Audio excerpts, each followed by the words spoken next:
Je vous invite à vous tenir debout et nous allons poursuivre notre programme de ce jour en chantant le chant approprié, gloire, honneur et puissance à notre Créateur.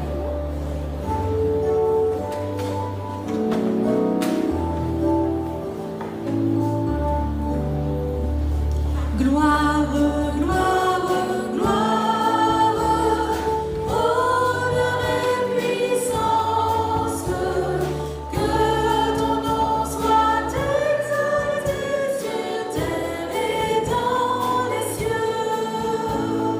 Gloire, gloire, gloire, force, obéissance,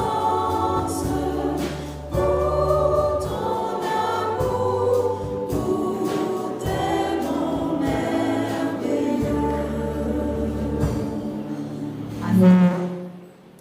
Asseyez-vous, je vous prie.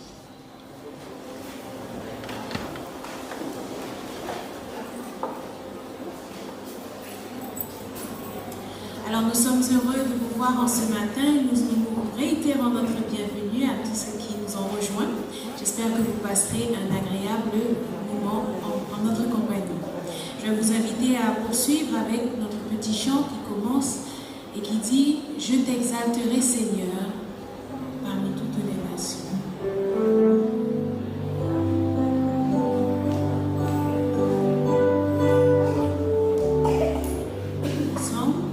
Je t'exalterai, Seigneur, parmi toutes les nations.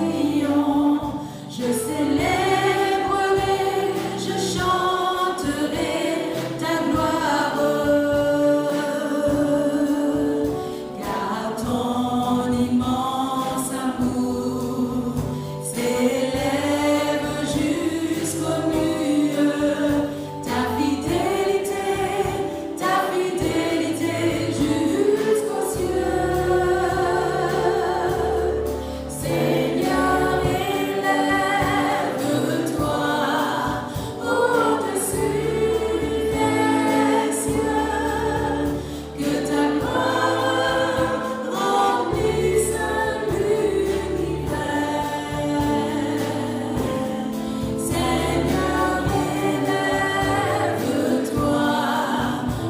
au-dessus des cieux, que ta gloire remplisse l'univers. Nous reprenons, je t'exalterai.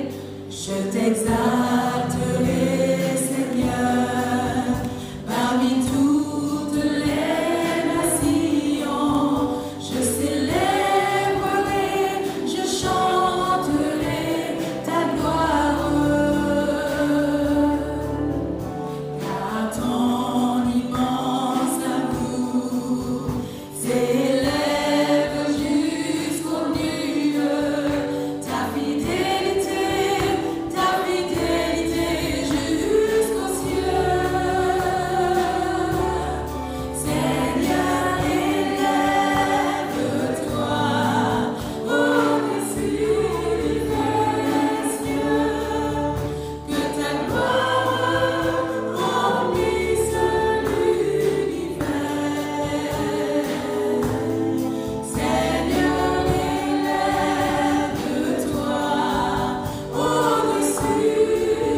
des cieux,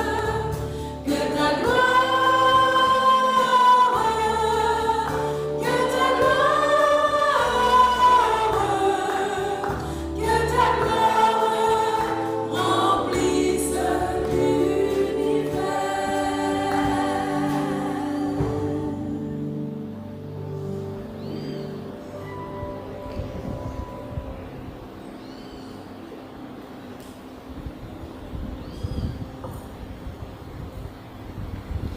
Chers frères et sœurs, j'espère que vous passez un bon moment depuis ce matin. Est-ce que tout va bien? On s'accorde à dire que les cheveux blancs, n'est-ce pas, c'est la sagesse. À voir notre frère Bocombé, on dirait qu'il est sage. Et à voir le frère Eliezer, on dirait qu'il est très proche de La sagesse, merci beaucoup. C'était juste ça que j'étais venu vous dire. Alors parlons sérieusement. On souhaiterait honorer deux sages. Aujourd'hui, c'est un jour spécial pour elles. Et on est une grande famille ici. Donc j'aimerais céder la place à la responsable de famille dans l'église, Mériba.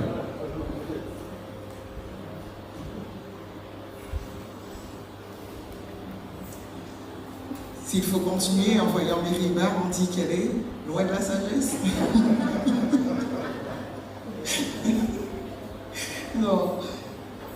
Il n'empêche que nos aînés sont sages. Les aînés sont si précieux et aussi généreux.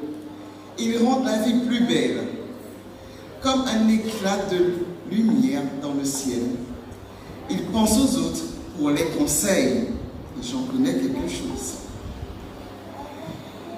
De leur sagesse illimitée, ils nous donnent le plaisir de rire et de découvrir. Nous sommes tellement heureux d'avoir des aînés si merveilleux parmi nous. Les aînés ont beaucoup de politesse et nous donnent 1000 caresses. Ils sont si doux et de vrais trésors. Comme nous sommes très chanceux aux Amandiers en ce matin de délices, j'ai beaucoup de plaisir de mettre à l'honneur deux de nos aînés, ces deux mamies qui ont une belle particularité. Elles fêtent aujourd'hui même leur anniversaire.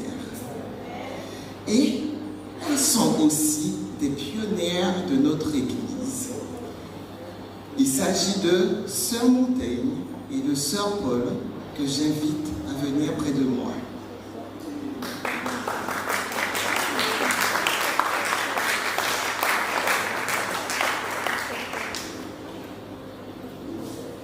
Bien sûr, elles se connaissent depuis longtemps, comme tu dis, elles sont des pionnières de cette église. Elles auront l'occasion justement de s'exprimer. Je vais demander à Jude, justement, en parlant d'église, de 70 ans. Est-ce que tu as un petit commentaire quand même à dire? Notre église a un certain âge.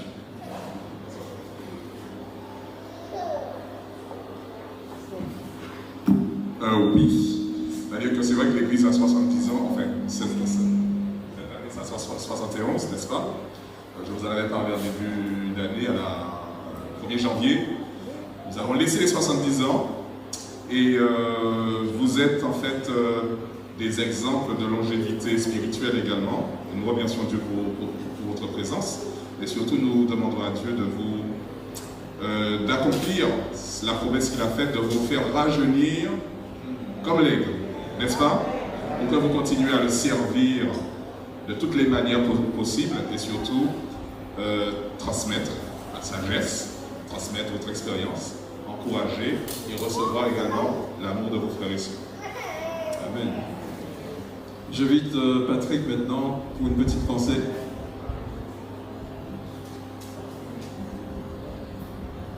Cette pensée vient de l'Éternel lui-même, qui nous dit dans sa parole: les adolescents se fatiguent et se lassent, et les jeunes hommes chancellent.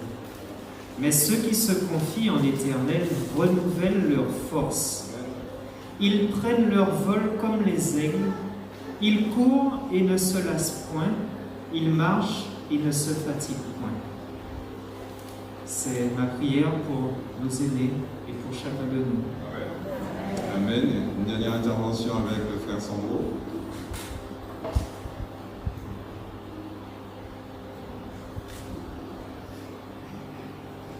Alors, mamie de cœur, je voudrais vous remercier. Je voudrais vous remercier en vous disant que vous nous avez transmis à vos enfants et à tous les jeunes, tous ceux qui étaient autour de vous, votre savoir, et éduqués à votre manière. Vos souvenirs, un immense réservoir, nous a aidés, nous aide encore à voir d'où nous venons et où nous allons. Aujourd'hui, vous avez toute notre attention. Nous vous devons honneur, respect, considération et une étroite collaboration. Et comme il est dit dans Proverbe 16 au verset 31, les cheveux blancs sont une couronne d'honneur. C'est dans le chemin de la justice qu'on la trouve. Merci.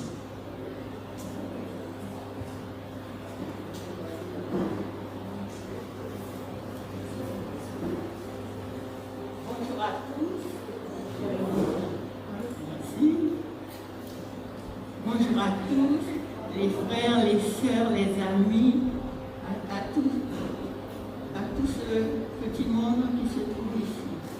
Alors, je suis Léontine Montaigne. Je remercie Dieu pour les 87 ans que j'ai aujourd'hui. Je le remercie. Je me souviens de ce grand temps. Je me souviens de ce que nous amenions ici pour pouvoir construire ce beau temple. Merci.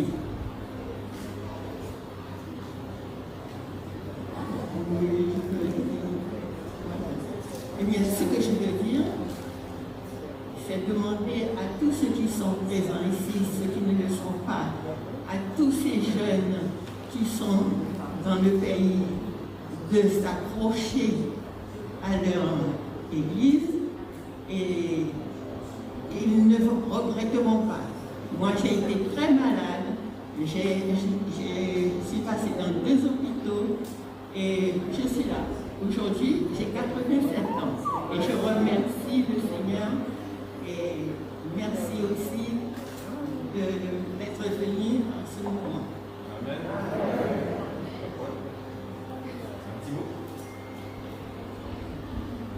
Je remercie Dieu aussi de m'avoir conservé la vie. Aujourd'hui, c'est mon anniversaire. J'ai 83 ans.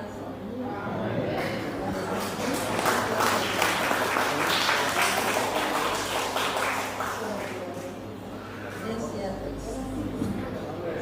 La Bible dit aussi qu'il faut se tenir debout devant les cheveux blancs. Mettons-nous debout et je vais faire une prière en l'honneur de ces 2 sœurs. Notre Père Céleste, aujourd'hui nous sommes très contents d'honorer ces 2 sœurs. Merci de leur avoir donné la vie pour nous accompagner jusqu'à présent. Dans ta parole, tu nous dis que le péché, n'est-ce pas, raccourcit notre vie physique. Nous le comprenons, mais nous te demandons que leur vie soit rallongée encore de plusieurs années. Nous voulons aussi, au-delà de cette vie physique, que leur foi soit intacte comme au début. Ravive toi-même cette foi, donne-leur toujours cette espérance de te revoir.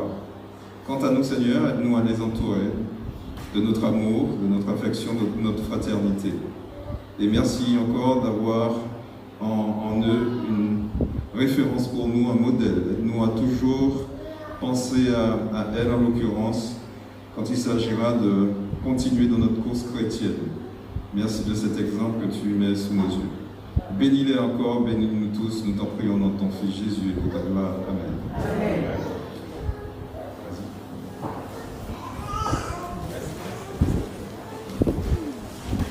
Je vais donc inviter Mélodie et Élodie à porter ce magnifique bouquet à nos mamies.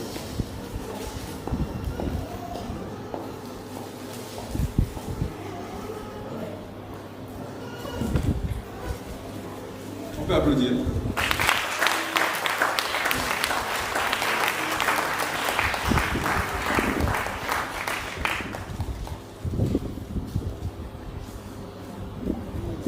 La photo. Bien sûr, vous pourrez après le culte faire des photos pour, n'est-ce pas, garder ce souvenir avec ces 2 sœurs. C'est ça?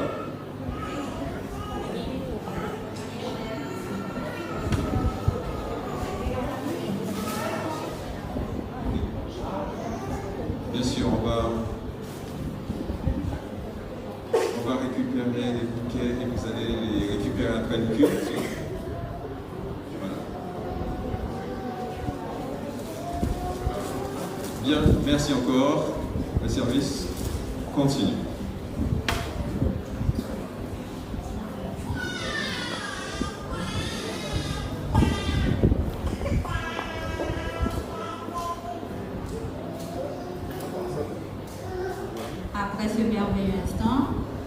passer avec nos aînés. Je vais vous inviter à chanter avec nous les paroles du cantique 287 qui nous invite à exalter notre Sauveur, notre divin Maître, parce que son amour ne change pas. Alors pour ce faire, pour ce petit chant, nous allons donc vous demander de jouer un rôle avec nous.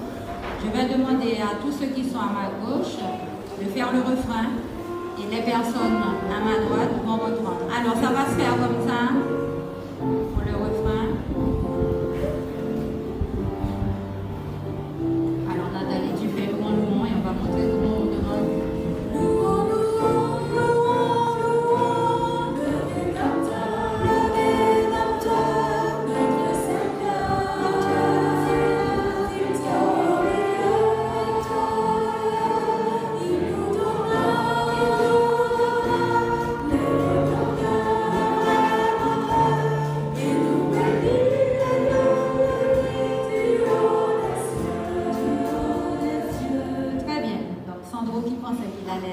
En congé nous rejoint. Donc je vais faire Nathalie et Sandro, tu t'occupes, tu veux bien? Tu n'as pas le choix. Donc nous allons commencer.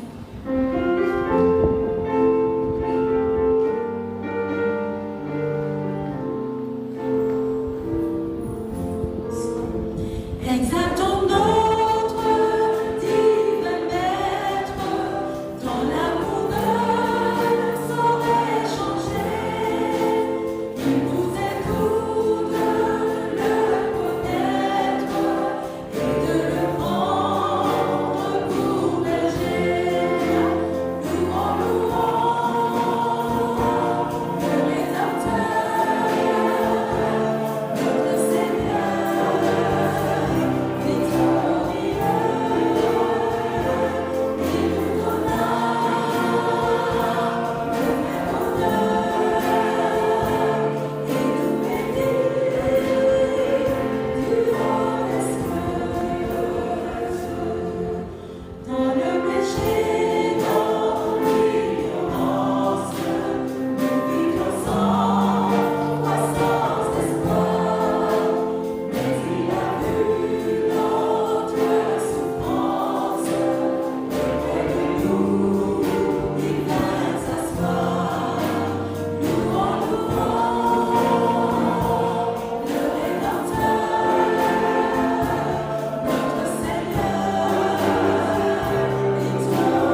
nous allons invoquer la présence de notre Dieu, je vous prie de vous prosterner ensemble.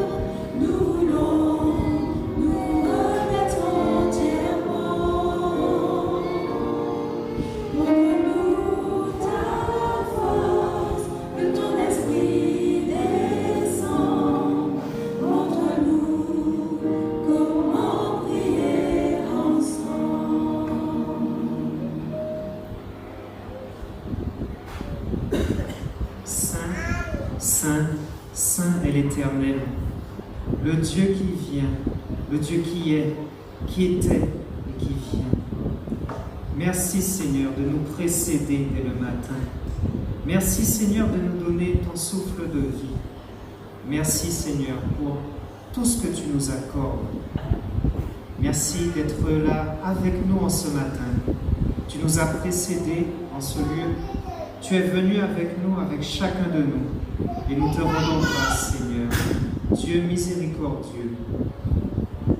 Toi qui pardonnes les péchés, nous venons à toi, le cœur humble et contrit, reconnaissant que nous sommes pécheurs et te demandant pardon pour nos fautes et nos iniquités.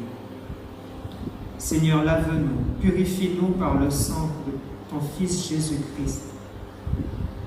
C'est par lui que nous venons. C'est à lui que revient toute la gloire.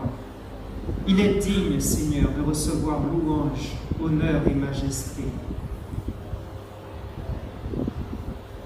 Tu as permis, Seigneur, que par lui et par sa parole, celle qu'il nous a laissée, nous puissions entendre ta voix, nous puissions nous rapprocher de toi.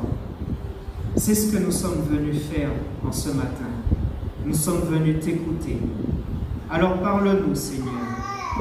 Toi qui vois nos cœurs, toi qui entends nos gémissements, toi qui vois nos pleurs, nos cris, nos angoisses. Entends le cri de nos âmes en ce matin, alors que nous sommes rassemblés et que nous espérons en toi recevoir de toi une bénédiction, la paix et la réponse à nos requêtes. Nous te prions humblement, Seigneur, de déverser sur chacun de nous ici présent ton esprit, afin que nous puissions ressentir ta présence, être disposés à t'entendre nous parler. Mais, Seigneur, plus que tout, transforme nos cœurs, agis dans nos vies, que nous mettions en pratique ce que tu nous commandes, ce que tu nous demandes humblement pour notre bien, pour que nous soyons heureux et que nous ayons part à ton royaume. Celui que tu as promis par Jésus-Christ. Oui, c'est lui-même qui a dit qu'il reviendra, mais qu'il est avec nous jusqu'à ce retour glorieux. Alors Seigneur, nous t'attendons, nous te glorifions en attendant. Reçois nos offrandes, Seigneur. Nous n'avons qu'un mérite devant toi, mais par Jésus-Christ, nous voulons nous cacher. Nous voulons venir à toi en ta présence, t'honorer et te rendre gloire en ce jour de sabbat. Reçois, Seigneur, nos hommages, au nom de Jésus-Christ, et pour ta gloire. Amen.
sabbat à chacun d'entre vous. Je suis content d'être avec vous ce matin pour partager la méditation.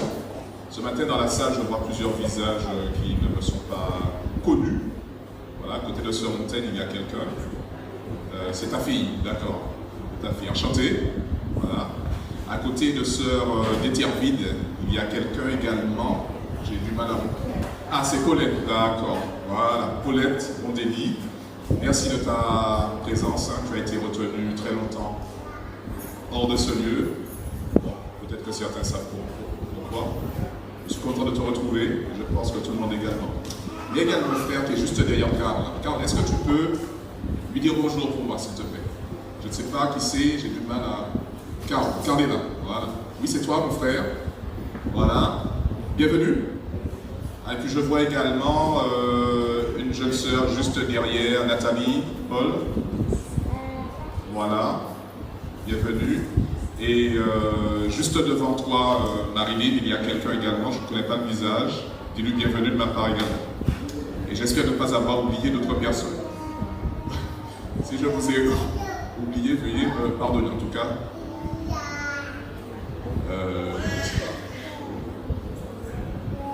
Ah oui, oui, tout à fait.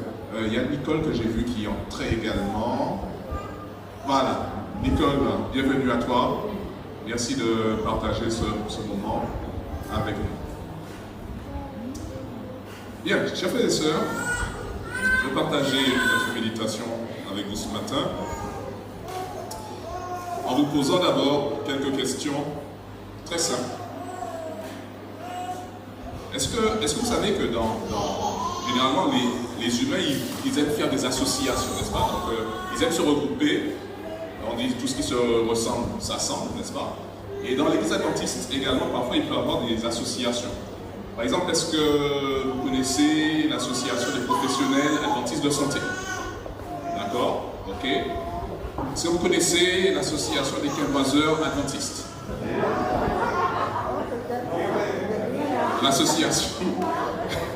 L'association des quinvoiseurs adventistes. Alors, est-ce que vous connaissez l'association des braqueurs de banque adventistes? Okay. Est-ce que vous connaissez l'association des hommes et des femmes d'affaires adventistes? Bon, alors, je sais bien, je vous taquine, il y a un peu de ridicule dans ce que je dis. Pourquoi certaines de ces associations n'existent pas, finalement, selon vous? Alors, les associations telles que les professionnels de santé adventistes, ça existe. Les hommes d'affaires et femmes d'affaires adventistes, ça aussi, ça existe. Il y a ces associations. Mais bien sûr, association de quinvoiseurs adventistes et association de braqueurs de banque adventistes, on ne va pas trouver. Pourquoi? Pourquoi? Parce que c'est pas dans les coutumes, d'accord, c'est juste une question de coutume. Ah, c'est pas dans les coutumes adventistes, d'accord, ok. Ok. Alors, je n'entends pas, essayez de parler fort. Ah, c'est pas dans l'esprit adventiste. Juste une question d'esprit et de coutume. C'est pas la valeur adventiste, j'aime mieux, d'accord, mais tout simplement, en fait, vous avez des associations qui ne pourront jamais se former parce que ça correspond à des modes, à des styles de vie complètement différents et à des valeurs complètement différentes. D'accord? On ne pourra jamais trouver associé ensemble un quinvoiseur et un adventiste. On ne pourra jamais trouver associé ensemble un voleur de banque et un adventiste. En tout cas, j'espère. Bien. Alors, vous savez, nous sommes invités aujourd'hui à réfléchir un peu sur justement à cette notion, notre style de vie, le style de vie. Alors, pour réfléchir sur cet aspect, on va considérer l'épître de Paul aux Galates. Alors, dans l'épître de Paul aux Galates, on trouve deux extrêmes et puis on trouve une position équilibrée.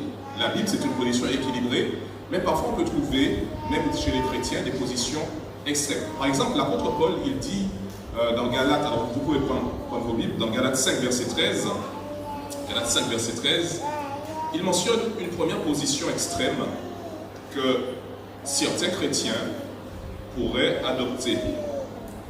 Galates 5, verset 13. nous allons rester dans l'Épître aux Galates aujourd'hui. Galates 5, verset 13. Il dit, frères, vous avez été appelés à la liberté, seulement ne faites pas de cette liberté un prétexte de vivre selon la chair, mais rendez-vous par la charité serviteurs les uns des autres. Alors ici, l'apôtre Paul il souligne une tendance qui avait cours à son époque dans l'église aux Galates, dans l'église des Galates. On dit, mais on vous a prêché la liberté en Jésus. Jésus vous a pardonné et affranchi du péché, et désormais vous êtes libres.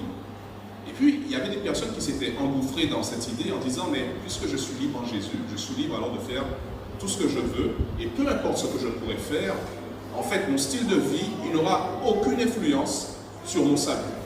Et l'apôtre Paul, il fait remarquer, attention, ne faites pas de cette liberté un prétexte de vivre selon la chair. Donc là, il est en train de souligner une attitude qui pourrait être extrême et qui ne serait pas la bonne. Et ailleurs, par exemple, dans Galates 6, verset 7, il dit, faites attention, tous ceux qui vivent de cette manière, ils vont récolter ce qu'ils ont semé. Ce que tu sèmes, tu vas le récolter. Donc attention à cela. L'autre attitude extrême de personnes qui avaient un style de vie particulier, il est souligné dans Galates 5, verset 1 à 6. Galates 5, verset 1 à 6. Alors, c'est pour la liberté que Christ vous a affranchis. Verset 2, on commence au verset 2. Voici, moi, Paul, je vous dis que si vous vous faites circoncire, Christ ne vous servira de rien. Et je proteste encore une fois à tout homme qui se fait circoncire qu'il est tenu de pratiquer la loi tout entière. Vous êtes séparés de Christ, vous tous qui cherchez la justification dans la loi. Vous êtes déchus de la grâce. Pour nous, c'est de la foi que nous attendons par l'Esprit l'espérance de la justice. Car en Jésus-Christ, ni la circoncision ni l'incirconcision n'a de valeur, mais la foi qui est agissante par la charité. Alors l'apôtre Paul, il était confronté également à une attitude de personnes qui disaient qu'en fait, il fallait absolument obéir rigoureusement à la lettre, complètement à la loi. D'accord? Il fallait obéir à la loi. Et ces personnes cherchaient, dans leur obéissance à la loi, leur salut. Ils disaient, mais Dieu va me sauver si je suis capable d'obéir absolument à toute la loi, parfaitement à toute la loi. Et donc là, Dieu va m'accepter et ça sera bien. Et ça, ce sont deux positions extrêmes. L'une, en fait, qui est un laxisme complet, qui est un évangile à bon marché, finalement, parce que l'évangile a coûté cher à Jésus, même si pour nous, il est gratuit. Et puis l'autre, en fait, qui est la recherche du perfectionnisme. La recherche du perfectionnisme, c'est vouloir devenir parfait par soi-même alors qu'on ne peut pas le faire. D'accord? Et donc, entre ces deux extrêmes, l'apôtre Paul, lui, il va plutôt inciter les Galates, et nous aussi, à adopter une attitude équilibrée. Et la Bible, elle est toujours équilibrée, et j'aime bien ça. Donc, comment est-ce qu'il va proposer cette attitude équilibrée? Alors, je vous invite donc à prendre chapitre 5, verset 22, et on va voir comment cette déclaration nous permettra d'avoir cette attitude, ce style de vie chrétien équilibré. Ni du laxisme, ni de l'évangile à bon marché, ni du perfectionnisme. Galates 5, versets 22 et 23. Mais le fruit de l'esprit, c'est l'amour, la joie, la paix, la patience, la bonté, la bénignité, la fidélité, la douceur, la tempérance. Et la loi n'est pas contre ces choses. Alors, quel est le rapport avec le style de vie? On va développer, mais juste avant, j'aimerais quand même insister un peu, développer un petit peu cet aspect du fruit de l'esprit. Alors, dans ce texte, on dit que le fruit de l'esprit, ce que l'esprit produit en nous, chez le chrétien, c'est l'amour, la joie, la paix, la patience, la bonté, la bénignité, la fidélité, la douceur et aussi la tempérance. Alors, on détaille un petit peu, très rapidement, l'amour. En fait, l'apôtre Paul, il se souvient que Jésus a dit que tu aimeras le Seigneur ton Dieu de tout ton cœur et ton prochain comme toi-même. L'amour, donc, c'est vraiment la base de toute la vie spirituelle. J'aime Dieu de tout mon cœur, mais j'aime également mon prochain comme moi-même. Ça veut dire que je suis dévoué entièrement à Dieu, mon Seigneur, mon Sauveur, mais je suis également capable de regarder mon frère en face et de lui dire, mais ce que je voudrais qu'il me fasse, je le ferai pour lui aussi. Ça, c'est en fait l'amour. Et si vous regardez au verset 13, tout à l'heure on l'a lu, il dit par amour, par charité, soyez les serviteurs les uns des autres. L'amour. Le deuxième aspect de ce fruit de l'esprit, c'est la joie. Alors la joie ici, on parle d'une joie spirituelle. N'est-ce pas? La joie spirituelle, c'est le fait de trouver en Dieu son contentement. Même lorsque les choses parfois ne vont pas bien. Je ne sais pas si vous avez déjà rencontré des personnes qui sont toujours souriantes. Et quand vous discutez un petit peu, quand vous creusez un peu, ces personnes, elles ont des problèmes qui vous écraseraient. Et puis elles vous disent, mais le Seigneur, oui, il est là en fait. Il est là, le Seigneur. Et pour eux, c'est un contentement. Et ça produit de la joie. Ça n'enlève pas les difficultés, ça n'enlève pas les épreuves, mais ça leur apporte le calme, la joie, même au milieu de ces difficultés. Et donc l'apôtre Paul dit qu'un des aspects du fruit de l'esprit, c'est justement cette joie spirituelle qui découle du fait que le Seigneur nous a accordé sa grâce et son salut.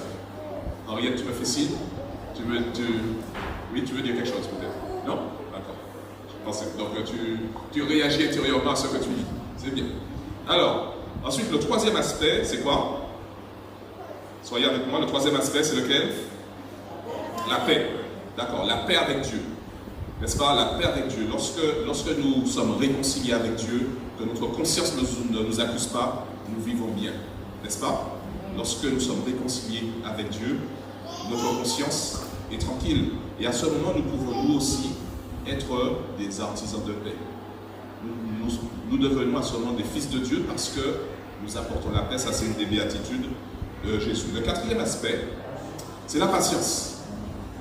La patience, en fait, c'est quoi? La patience, c'est d'abord la persévérance dans les difficultés. La persévérance dans les difficultés. Lorsque les choses sont dures, lorsque parfois on a l'impression que Dieu, il prend du temps à nous répondre, alors que sous nos pieds, il y a la chaleur. Eh bien là, en fait, on doit être persévérant. On doit être patient pour attendre fidèlement, avec foi, avec confiance en Dieu, la manière dont Dieu il va répondre. Et ça, c'est un aspect du fruit de l'esprit. Mais la patience également, c'est le fait de considérer l'autre comme étant faible et nous dire qu'il peut devenir meilleur. Et qu'en attendant, on doit le supporter. On doit patienter. N'est-ce pas? Parce que nous aussi, nous ne sommes pas encore parfaits. Et donc, cette patience qui est d'abord la persévérance dans les épreuves, c'est également le fait de faire preuve de sympathie, de compréhension envers les frères et sœurs de la foi, comme Christ lui-même, d'ailleurs, il s'est montré patient à notre propre égard, n'est-ce pas? Le cinquième, si je ne me suis pas trompé, oui, le cinquième, c'est la bonté, être bon. Être bon, c'est quoi? Être bon, c'est être compatissant et être prêt à pardonner l'autre. Être bon, c'est être compatissant et être prêt à pardonner l'autre. Ensuite, la bienveillance. Alors la bienveillance, par contre, c'est le fait de rechercher toutes les occasions possibles pour faire du bien à l'autre. Vous voyez la différence? La bonté se manifeste lorsqu'il y a une situation, de péché. Par exemple, Dieu est bon envers nous parce que nous péchons et nous pardonne. Nous sommes bons envers les autres lorsqu'ils nous font du tort et que nous sommes prêts à leur pardonner. Mais la bienveillance, en fait, c'est le fait de repérer les besoins de l'autre et d'y répondre. Le fait de repérer les besoins de l'autre et d'y répondre. Ça, c'est la bienveillance. Ensuite, être fidèle. Okay, la fidélité. La fidélité, c'est le fait d'être loyal et fiable. Le fait d'être loyal et fiable. Et puis ensuite, il parle de la douceur. Alors la douceur, c'est le fait de se montrer doux, calme dans notre attitude extérieure. Mais c'est également, la Bible décrit la douceur souvent comme étant synonyme d'humilité. Quelqu'un qui est doux, c'est quelqu'un qui est humble. Ça veut dire que c'est quelqu'un en fait qui, dont l'ego, dont l'orgueil n'est pas toujours blessé par les autres. D'accord? Et ça, c'est peut-être l'une des choses les plus difficiles, n'est-ce pas? Parce que quand on nous dit quelque chose, eh bien, on sent tout de suite que nous sommes agressés. Et là, il y a quelque chose qui monte en nous. Et c'est sûrement pas de l'humilité ou de la douceur. On a plutôt envie de nous défendre, de prendre le pas sur l'autre, de nous affirmer en fait. Alors que la Bible ici nous dit au contraire que cette attitude devrait être l'inverse, plutôt empreinte d'humilité. En fait, le chrétien, il n'est pas si vous voulez, dans la défense de son honneur, ou dans la défense de l'honneur de Dieu. N'est-ce pas? Dieu, il s'occupe de son honneur, et Dieu, il s'occupe également de notre honneur. Et donc, nous devons pouvoir manifester beaucoup plus d'humilité lorsque les situations sont tendues. Et puis le dernier aspect de ce fruit de l'esprit, c'est la maîtrise de soi. Alors, la maîtrise de soi, dans certaines versions, on parle de la tempérance. Mais la tempérance, en fait, c'est le fait justement d'être équilibré déjà dans ce qu'on fait. On parle de tempérance dans le domaine de la santé. On use de ce qui est bon, mais on n'en use pas à l'extrême, d'accord? Et on s'abstient de ce qui est mauvais. Mais la maîtrise de soi également, c'est le fait de placer notre vieille nature pécheresse sous le contrôle de l'Esprit de Dieu et de ne pas accomplir ce que l'apôtre Paul appelle les désirs de la chair. La maîtrise de soi, c'est placer la vieille nature pécheresse que nous avons sous le contrôle de l'Esprit de Dieu. Et dans ce sens-là, en fait, nous mènerons une vie équilibrée. Si vous avez suivi, alors pour ceux qui connaissent ou pour ceux qui découvrent, quand on parle de ces aspects du fruit de l'esprit, il y a une seule personne qui ait eu la capacité de manifester ces 9 aspects du fruit de l'esprit. C'est qui? C'est Jésus. Jésus, en fait, ce fruit de l'esprit correspond au caractère de Jésus. Il est tout amour, il est tout patient, il est tout bienveillant, tout bon, quoi d'autre? Tout doux, il est toujours joyeux, et ce qu'il fait, il apporte la joie. Ensuite, il est paisible, et puis il est toujours soumis à l'Esprit de Dieu. Mais ce caractère de Jésus, en fait c'est le seul qui est capable de le faire, mais il nous invite également, nous, à le reproduire. Ça veut dire que Jésus, même si nous avons l'impression que nous sommes encore loin de manifester ce caractère, lui il a un objectif, il a un idéal pour nous, c'est de reproduire en nous le fruit de l'esprit. Et ça, en fait, le fruit de l'esprit, finalement, quand on réfléchit, c'est ce qui caractérise le style de vie du chrétien.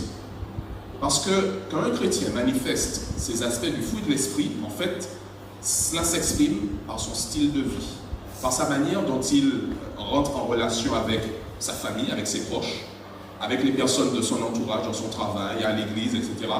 La manière dont il vit sa vie,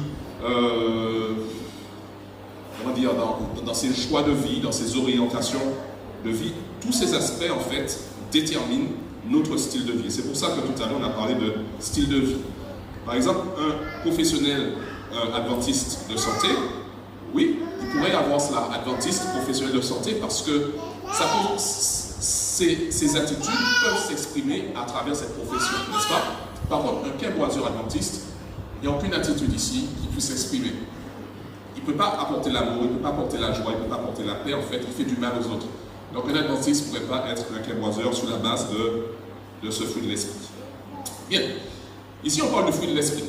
Et l'idéal, c'est d'avoir un fruit mûr, n'est-ce pas? On ne mange pas des fruits verts, on mange des fruits mûrs. Et l'idéal, c'est de faire mûrir le fruit de l'esprit. Mais vous avez observé que le fruit de l'esprit, on dit que c'est le fruit de l'esprit. Ça veut dire que c'est quelque chose qui est produit par l'esprit de Dieu. Donc ça veut dire que ce n'est pas quelque chose qui est produit par nous. D'accord? Par exemple,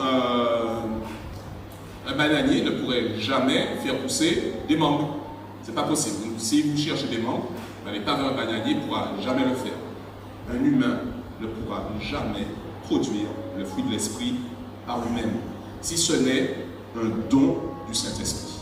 La seule manière de pouvoir produire ce fruit de l'esprit, c'est de recevoir de manière miraculeuse, particulière par la grâce de Dieu, ce don de l'esprit, parce que c'est l'esprit justement qui le produit en nous.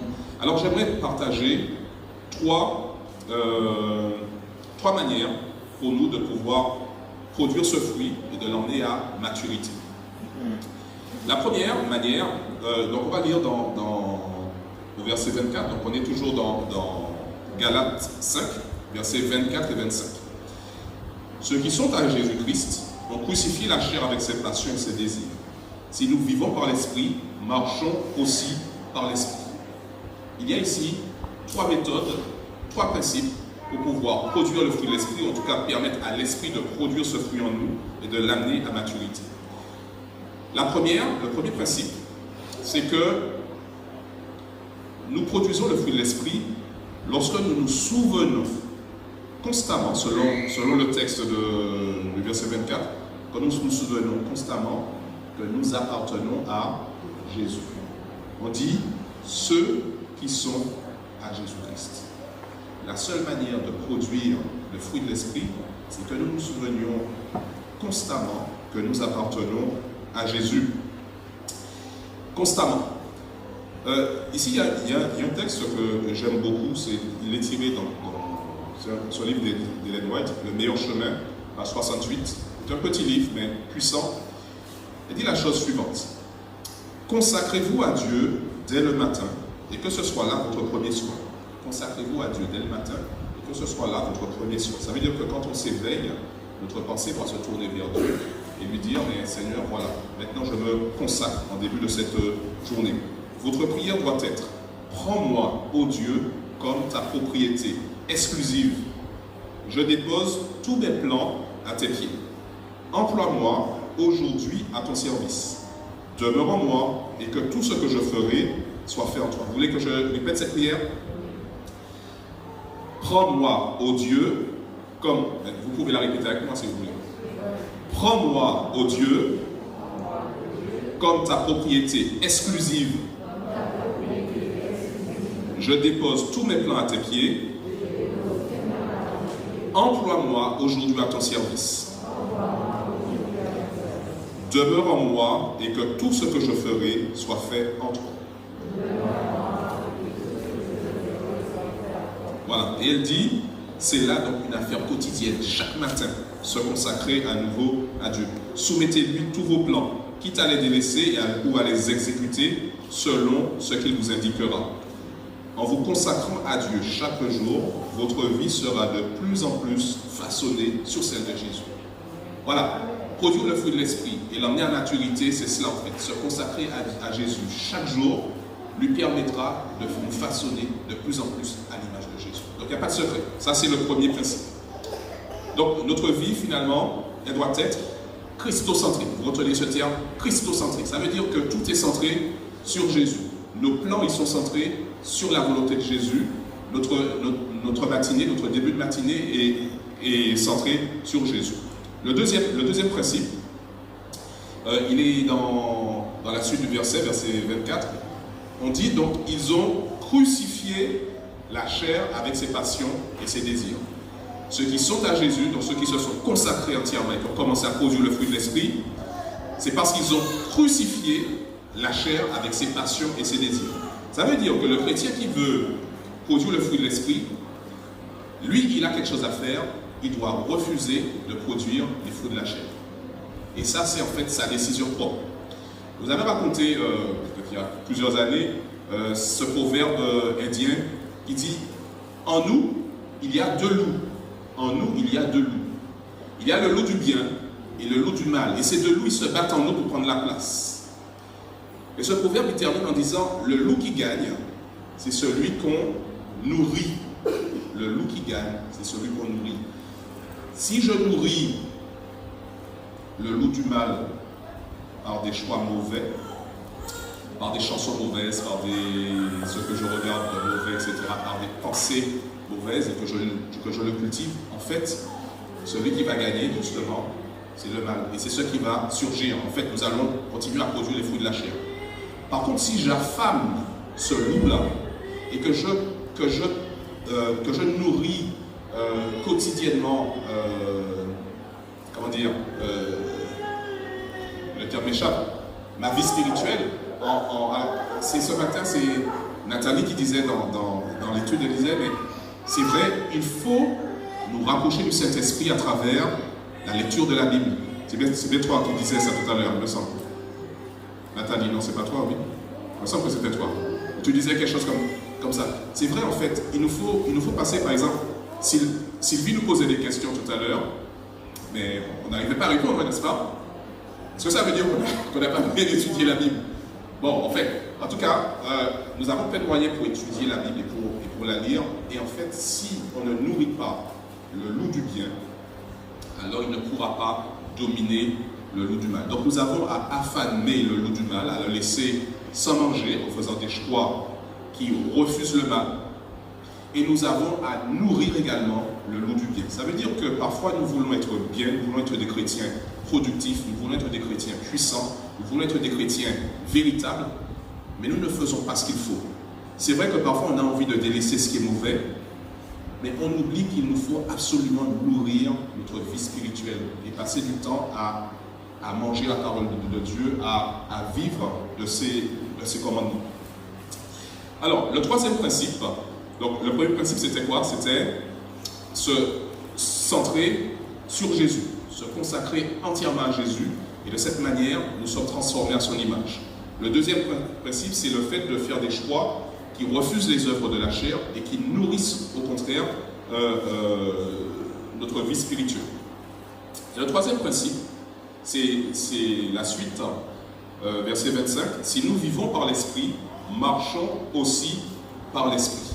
Alors, marcher selon l'Esprit, c'est être contrôlé par le Saint-Esprit dans tous les aspects de notre vie, dans nos pensées, dans nos émotions les plus intimes et jusqu'à nos relations et nos échanges quotidiens.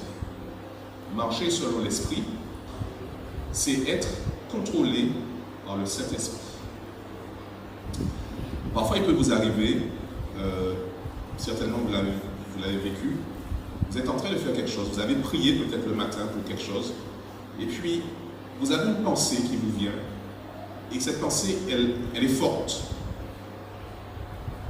Vous vous apercevez que si vous ne faites pas ce que cette pensée vous dit, la suite peut être une catastrophe, une difficulté. Par contre, si vous vous soumettez à cette pensée, vous apercevez qu'en fait, Dieu vous a parlé. Parce que le matin, vous êtes consacré à Dieu, et pendant la journée, le Saint-Esprit est en train d'impressionner votre pensée pour vous dire, vas-y, c'est maintenant qu'il faut faire, c'est maintenant qu'il faut faire ça, etc. D'accord? Et donc, quand on est comme cela, on est en train de marcher par l'Esprit. Donc voilà ces trois principes. Ils sont très simples. Mais ces trois principes nous permettront de développer en nous, permettront plutôt à l'Esprit de développer en nous le fruit de l'Esprit. Et ce fruit de l'Esprit, en fait, sera tout simplement notre mode de vie chrétien authentique et dirigé par le Saint-Esprit. Voilà, je suis allé un peu vite parce que le temps est passé vite, donc j'ai fait des raccourcis. En tout cas, juste deux questions que je laisse à votre réflexion. En matière de mode de vie, ça c'est la réflexion pour vous situer. En matière de mode de vie, quel changement spécifique l'Esprit semble m'exhorter à faire aujourd'hui? En matière de mode de vie, quel changement spécifique? Sur quel aspect de ma vie le Saint-Esprit voudrait que je fasse des changements aujourd'hui? Sur quel aspect de mon caractère? Et puis, la deuxième question, c'est: avez-vous déjà imaginé ce que serait votre vie et la vie de vos semblables si vous donniez, ou si je donnais le contrôle absolu à l'Esprit de Dieu? Avez-vous déjà imaginé ce que serait notre vie, la vie de nos semblables, si nous donnions le contrôle absolu de notre vie à l'Esprit de Dieu? Voilà deux réflexions que je vous laisse pour ce matin. En tout cas, chers frères et sœurs, vous avez à éviter donc ces deux attitudes extrêmes. Ne pas croire que peu importe ce que nous pouvons faire, nous avons le salut. Ou alors ne pas croire que par nous-mêmes, nous allons devoir chercher la perfection. Soyons au contraire équilibrés en disant, mais notre vie, elle doit être centrée sur Jésus. Elle doit être vécue dans l'évangile, le véritable évangile, celui qui s'acquiert par la grâce de Dieu au moyen de la foi. Et cet évangile, en fait, nous mettra en contact avec Jésus quand nous allons faire de Jésus le centre de notre vie. Et ainsi, le Saint-Esprit pourra produire en nous le fruit de l'esprit et l'emmener à maturité. C'est bon? Bien, ben, je vous souhaite un bon sabbat. Continuons à réfléchir. Permettons au Saint-Esprit d'impressionner nos pensées afin que nos choix de vie puissent lui permettre justement de produire en nous davantage de ce fruit. Amen.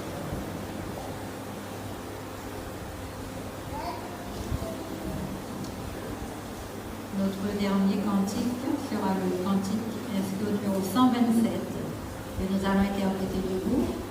Je rappelle à tous les jeunes de l'Église qui sont attendus dans les premiers bancs un court moment après le culte. Alors les jeunes, tous les jeunes et tous ceux qui se sentent jeunes sont attendus au premier banc après le culte. Cantique 127.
Père Céleste, tu as entendu cette prière que nous avons chantée. Nous voulons recevoir davantage de ton Saint-Esprit dès maintenant. Nous voulons qu'il puisse nous transformer. Nous voulons qu'il puisse produire en nous le caractère de Jésus. Alors c'est vrai qu'il y a beaucoup de travail parce que trop souvent nous sommes rebelles. Nous avons du mal à nous laisser façonner.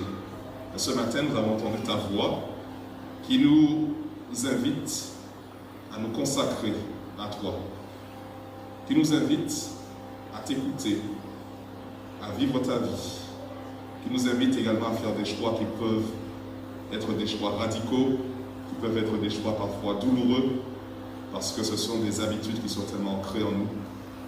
Et nous comptons sur toi et nous savons que nous aurons, par ta grâce, par encore ton esprit, la puissance de faire tous ces choix. Seigneur, on veut bénir ton assemblée ce matin.